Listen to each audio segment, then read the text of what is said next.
Election मजाक नहीं है। इलेक्शन जो होता है वो आपके मुस्तकबिल को तय करता है। जब चुनाव होता है आपके बच्चों की तालीमी निजाम को कायम करने के बारे में उस सोच को मुकम्मल करता है। इलेक्शन इसलिए नहीं होता कि इलेक्शन आया, चाय पी, पकौड़ी खाई, इकट्ठे हुए, मजाक किया और घर चले गए। मेरे दोस्तों, अभी तक यही हो रहा था, अभी तक यही हो रहा था। हम लोग नारे भी लगाते थे, हम लोग दरी भी बिछाते थे, कुर्सी भी लगाते थे, लेकिन कोई आता था अगर आपके बीच में मीठी मीठी बातें करता था। मैं मीठी बात करने नहीं आया, मैं आपसे आपके मतलब की बात करने नहीं आया, मैं आपसे आपके मुताबिक बात करने नहीं आया। मैं आपको आपके बच्चों के मुस्तकबिल के बारे में, आपके आने वाले कल के बारे में, मुल्क की इन फिजाओं के बारे में, मुल्क के मौजूदा हालात के बारे में उससे आपको रूशनास करने आया। मेरा मकसद आपके सामने सिर्फ भाषण देना नहीं, मेरा मकसद आपके सामने अपनी तारीफ, अपनी वाह कराना नहीं, मैं अपनी अना की तस्वीर के लिए आपके सामने नहीं आया। मेरा मकसद आपके बीच में आने का मकसद सिर्फ ये है कि मैं अपने लोगों को बेदार करूं, मैं अपने नौजवानों को बेदार करूं, मैं इन छोटे छोटे बच्चों को ये बात समझाऊं जो बात इन्हें आज तक बताई नहीं गई। इनसे नहीं बताया गया कि तुम स्कूल जाओगे तो स्कूल जाने का फायदा क्या होगा, तुम बड़े होगे जब वोट बनवाओगे तो वोट देने का फायदा क्या होगा, जब और बड़े बनोगे, जब इलेक्शन लड़ोगे उस इलेक्शन लड़ने का फायदा क्या होगा। इलेक्शन सिर्फ इसलिए नहीं लड़ा जाता कि इस बार इसकी जिंदाबाद कर दी और उस बार उसकी मुर्दाबाद कर दी। नहीं मेरे दोस्तों, मकसद ये नहीं। अब बदलो अपनी जहनियत को। आज तक आप लोग सिर्फ पार्टी को जिताने और हराने के लिए वोट करते थे, आप लोग किसी को जिताने के और किसी को हराने के लिए वोट करते थे। आज नैयर काज़मी आपसे ये कहने आया है और इंडिया मजलिस इत्तेहादुल मुस्लिमीन के इस प्लेटफॉर्म पर आपको बेदार करने आया है कि देखिए इलेक्शन आएगा, 26 तारीख भी होगी, वोट भी डालोगे, लेकिन वोट को एक बार सोच कर डालना। जब वोट डालने जाओगे तो एक बार जरूर सोचना कि हम वोट क्यों दे रहे हैं, हम लोग वोट क्यों करने जा रहे हैं, क्यों लंबी लंबी लाइन में लग रहे हैं। सिर्फ इसलिए नहीं कि उसको हराना है और इसको जिताना है, इसलिए नहीं डालने जा रहे हैं।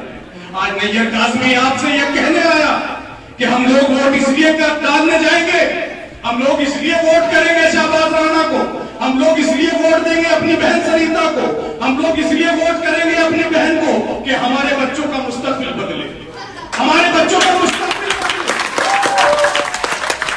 हमारे आने वाला कल बदले। जो आज 70 साल से जो हमारे लिए नहीं हो सका वो हमारे लिए हो। आप लोगों ने अभी विधानसभा का चुनाव देखा। विधानसभा के चुनाव में आप यहां से आपने इकट्ठे होकर किसको वोट दिया था, जरा आप लोगों के मुंह से सुनना चाहता हूं। कांग्रेस को। किसको वोट दिया था?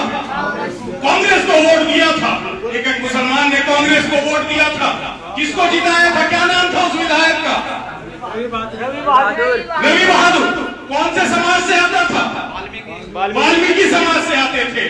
उन्हें आपने जिताया है, लेकिन जब सदन के अंदर बैठे और पहली सदन की कार्रवाई शुरू हुई तो रवि बहादुर से पूछना, जब आपके बीच में आए कि वोट तो हमारा था, सपोर्ट तो हमारा था, जिताया तो हमने था, कंधे पर हमने बिठाया था, नारे हमने लगाए थे, दरी हमने बिछाई थी, माला हमने पहनाई थी, और आपने बात किसकी उठाई थी? जरा पूछना एक बार पूछना उस विधायक से कि उन्होंने किसका मुद्दा उठाया था सदन में बैठकर। मैं उनकी गलती नहीं बता रहा हूं, उनकी गलती नहीं बता रहा हूं, मैं अपने भाइयों को, अपने खून को समझा रहा हूं, मैं आप लोगों को समझा रहा हूं। वोट आपका था, सपोर्ट आपकी थी, मंच आपका था, माला आपकी थी, उसके बावजूद अगर उन्होंने मुद्दा उठाया तो वाल्मीकि समाज का मुद्दा उठाया। उन्होंने अगर मुद्दा उठाया तो झाड़ू लगाने वालों का, जो सड़कों पे झाड़ू लगाते हैं, उनकी सरकारी नौकरी का मुद्दा उठाया। उन्होंने कभी ये नहीं कहा और न कह सकते कि इन मुसलमानों के हक में आप कौन सी स्कीम ला रहे हो, सरकार से सवाल कर ले। नहीं कर सकते, नहीं कर सकते। उससे तो क्या शिकायत करूं? जो मेरे अपने खून थे, जो विधायक बनकर वहां 10-10, 15-15 साल से रहे, उन्होंने आपके बारे में कभी जिक्र नहीं किया, उन्होंने कभी आपका मुद्दा सदन के अंदर नहीं उठाया। उनकी मजबूरी थी, दिल चाहता होगा एनआरसी आई, सबने एहतजाज किया, लेकिन नहीं बोल सकते थे। क्यों नहीं बोल सकते थे? CAA आया, धारा 370 पर बहस हुई, कोई नहीं बोला। वसीम रिजवी ने क्या क्या बकवास नहीं की, यकीन नसीर आनंद ने क्या क्या बकवास नहीं की, कोई बोला उनमें से? नहीं बोला। क्यों नहीं बोला? क्योंकि जिस घर से आए थे, जिस पार्टी से जीत कर पहुंचे थे, उस पार्टी की इजाजत नहीं थी। आज जिस पार्टी के मंच पर आप बैठे हो, जिस पार्टी के दयार में आपकी बात कर रहा हूं, जिस पार्टी के प्लेटफॉर्म पर, जिसका नाम ऑल इंडिया मजलिस इत्तेहादुल मुस्लिमीन है, जिसके सदर बैरिस्टर असदुद्दीन ओवैसी है, मैं उनकी बात कर रहा हूं। आज उनकी पार्टी ने, उनके नुमाइंदों ने, उन पे यहाँ तमाम लोग ये बैठे हैं, इन लोगों ने इन तमाम मुद्दों पर आवाज उठाई है। वो इसलिए उठाई है क्योंकि आप जिस पार्टी से मैदान में हो, जिस पार्टी में अभी तक चुनाव हम यहाँ नहीं जीते, इंशाल्लाह जीतेंगे, लेकिन जब तक नहीं जीते, हम लोगों ने क्या किया? हम लोग सड़क पर उतर कर संवैधानिक तरीके से एहतजाज करते रहे और बताते रहे लोगों को, बताते रहे अपनी कौम को कि देखो ये तुम्हारे मसाइल हैं, ये तुम्हारा मुद्दा है, ये तुम्हारे नबी का मुद्दा है, ये तुम्हारे रसूल की बात है, ये तुम्हारे खिलाफ बात कर रहे, तुम्हारे रसूल के खिलाफ बात कर रहे, तुम जिस खुदा को मानते हो उस खुदा के खिलाफ बात कर रहे। और उसके बाद भी वो लोग जो इख्तियार में थे वो खामोश अपने घरों में मोटे गद्दों पर सो रहे थे और हम सड़क पर निकलकर वसीम रिजवी, यकीन नसीर आनंद मुर्दाबाद कर रहे थे, हम पुतले फूंक रहे थे। वो क्यों कर रहे थे? क्योंकि जिस सियासी मकान से हम आए थे उसका नाम ऑल इंडिया मजलिस इत्तेहादुल मुस्लिमीन था। उस मकान में की तालीम यही है कि जब अपने मकान में, अपने परिवार कर किसी की आंख बुरी नजर आए तो उस बुरी नजर को रोको, उस बुरी नजर वाले को टोको, उसको कानूनी तरीके से उसका विरोध करो। ये होता है अपना सियासी घर। मेरे दोस्तों, मैं आप लोगों से बहुत ज्यादा बात फिर इंशाल्लाह मौका मिलेगा करूंगा। बहुत सारे सियासी मुद्दे हैं, मुल्क के हालात से आप सब लोग वाकिफ हैं। मुल्क में हालात क्या है आप सब लोग वाकिफ हैं। कि आज आपके पास एक मौका है, आज एक मौका है कि आप लोग मजलिस इत्तेहादुल मुस्लिमीन का झंडा कायम कर सकते हो। बहुत मुश्किल होता है कि बड़ी बड़ी पार्टियां सामने होती हैं जो धन में भी ज्यादा है, जो बल में भी ज्यादा है, और हमारे खून में भी उनका असर इतना ज्यादा है कि हम उनकी मुखालफत करते तो हैं मगर डरते हैं, उनके खिलाफ बात तो कर लेते हैं लेकिन वोट नहीं कर पाते। वो हमारे कम इल्म समझ लो, हमारी कमजोरी समझ लो, क्योंकि हम ताकत में उनके बराबर नहीं है।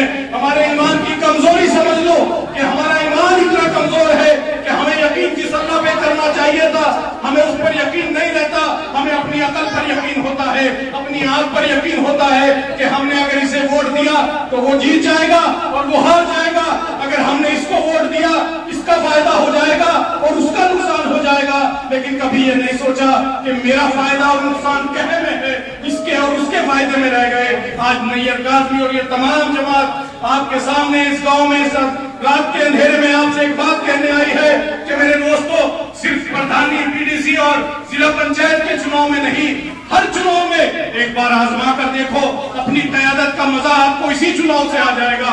जब आपकी क़यादत यहाँ शाहबाज राणा के रूप में खड़ी होगी, आपको लगेगा कि हाँ, हमारी क़यादत में दम है। अपनी क़यादत जब इकट्ठे हो जाओगे, जब इकट्ठे होकर आप अपनी बात रखोगे तो मानी जाएगी।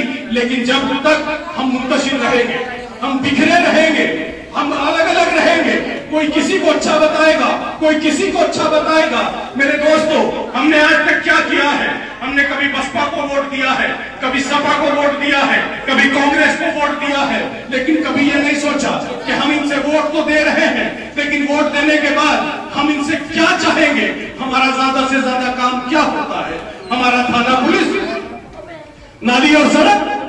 कभी ये नहीं कहा कि हमारी नौकरियों के लिए भी कोई बात होगी, हम सरकारी नौकरियों में अपने बच्चों के मुस्तकबिल के लिए कैसे लड़ाई लड़ेंगे। कभी उन्होंने बैठकर ये नहीं सोचा। लेकिन मैं आपसे कहकर जाता हूं कि जिला पंचायत के अंदर आप भेजो शाहबाज राणा को, हमारी बहन सरिता को, आप भेजो उनको वहां से, और फिर आप देखना कि जब आपके बात होगी, जब आपका नाम लेकर सवाल किया जाएगा, पूरा होना ना होना अलग बात, कोई हमारा नाम तो ले। हमारा तो कोई नाम लेना पसंद नहीं करता। आज इस मुल्क में देहरादून की विधानसभा हो या दिल्ली की पार्लियामेंट हो, कोई मुसलमानों का नाम नहीं लेता।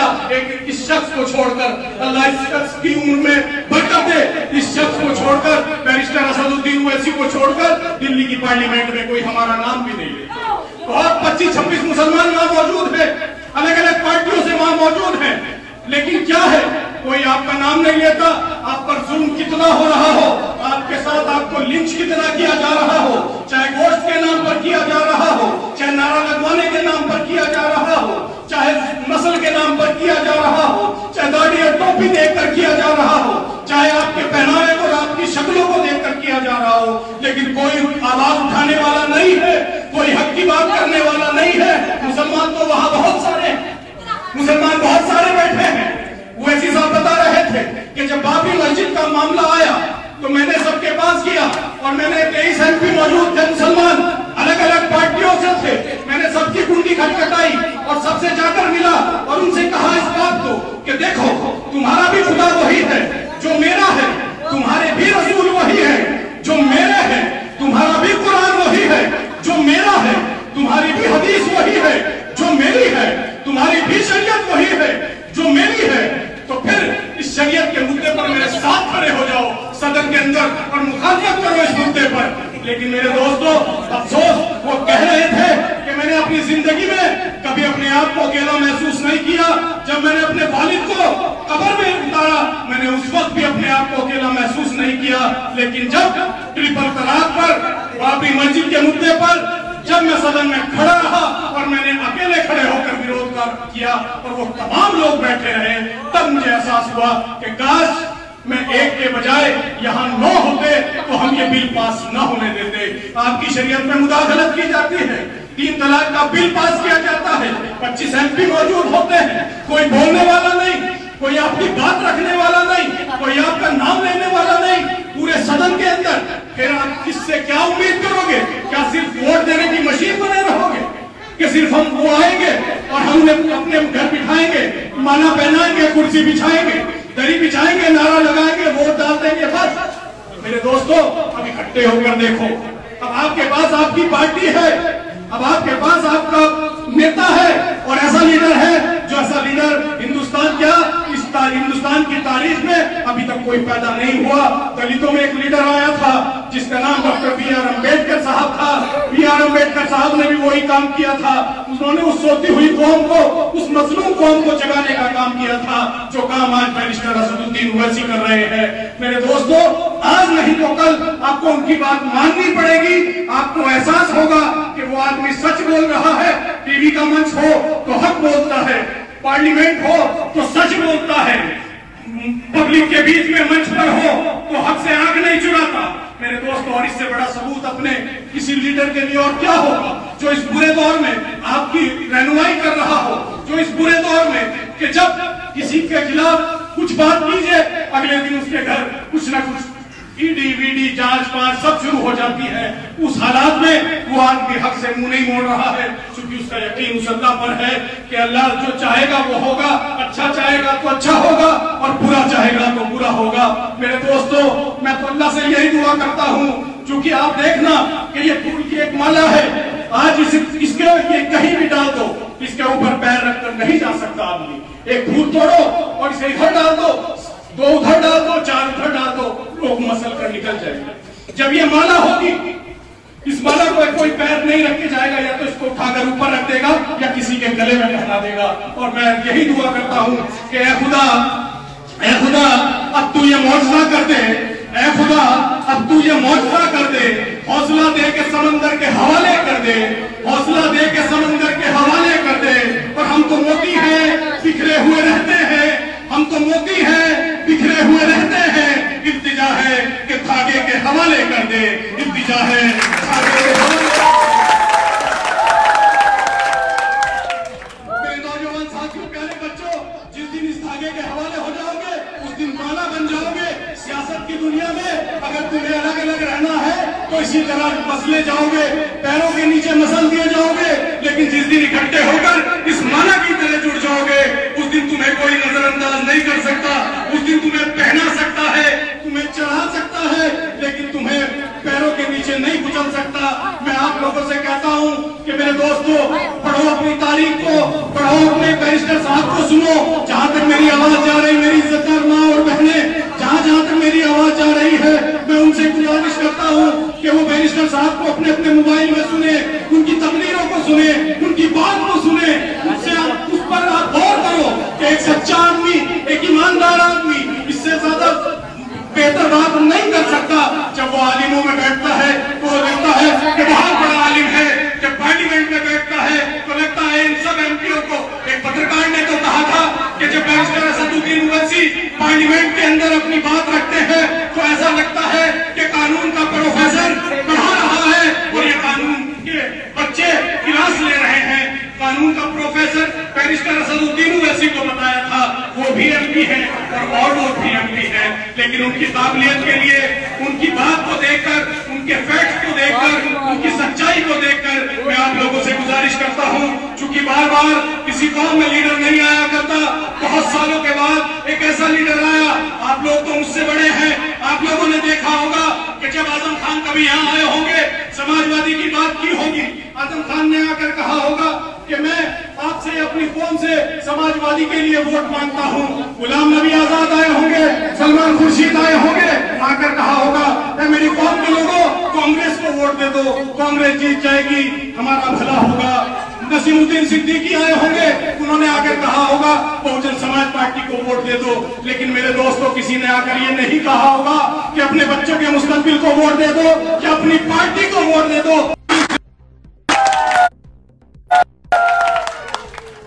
चूंकि यकीन रखिए कि इस जलती जमीन पर अब कोई आसमान नहीं आने वाला, इस जलती जमीन पर अब कोई आसमान नहीं आने वाला, अब कोई दूसरा पैगंबर नहीं आने वाला, अब कोई दूसरा पैगंबर नहीं आने वाला।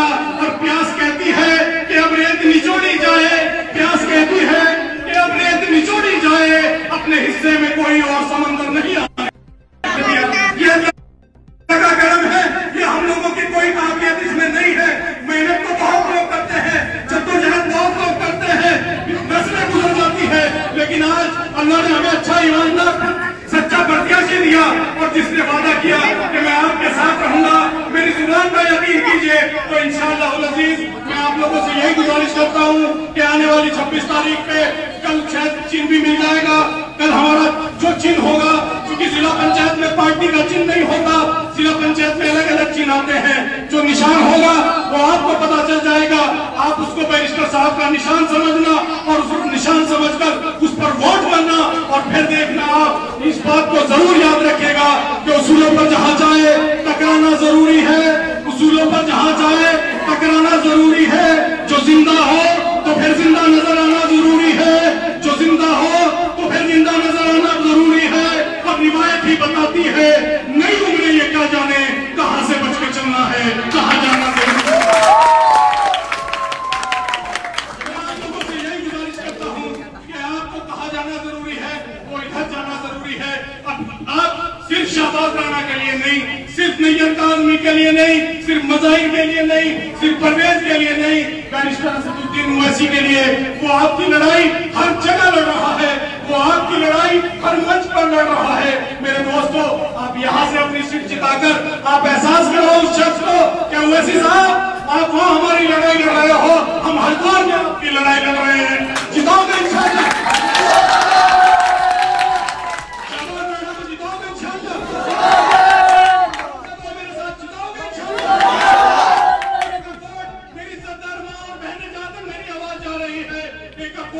अपने भाई, अपनी बहन सरिता को, अपने भाई शहबाज राणा को देंगे इंशाअल्लाह। तो मैं आप लोगों से इन्हीं बातों के साथ अपनी बात को खत्म करता हूँ। बहुत देर से आप लोग खड़े, आपने मेरी बात सुनी, मैं आप लोगों का शुक्रिया अदा करता हूँ। वाखिर दअवाना अल्हम्दुलिल्लाहि रब्बिल आलमीन।